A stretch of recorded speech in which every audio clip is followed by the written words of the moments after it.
Let's talk about one of the most iconic game winners of all time and the biggest Cinderella story to ever grace March Madness, the 1983 North Carolina State Wolfpack, aka Survive and Advance.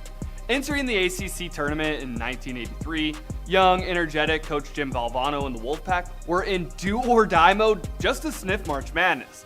They had to go through a gauntlet of teams. They had defeated Michael Jordan and the Tar Heels. Then they took down three-time Player of the Year Ralph Sampson and the number 2 ranked in the country, Virginia. The Wolfpack won the ACC tourney and secured an automatic bid to the NCAA tournament. Once they got to the big dance, Jimmy V and the Wolfpack had their work cut out for them.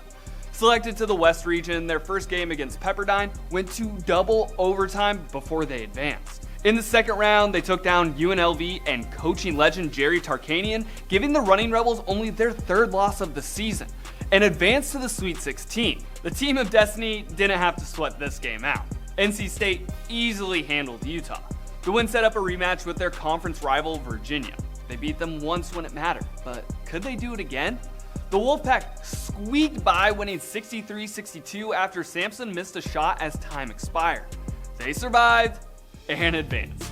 In the Final Four, the Wolfpack took down Georgia, securing their spot in the national championship against the heavily, and I mean heavily favored University of Houston. Nicknamed Phi Slamma Jamma because of their explosive play and absurd amount of dunking, Houston was absolutely stacked.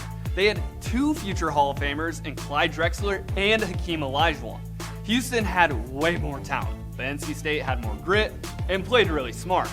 Drexler was essentially taken out of the game with foul trouble early on, and Olajuwon was having trouble with the elevation in Albuquerque, so he was sidelined a lot of the game getting air.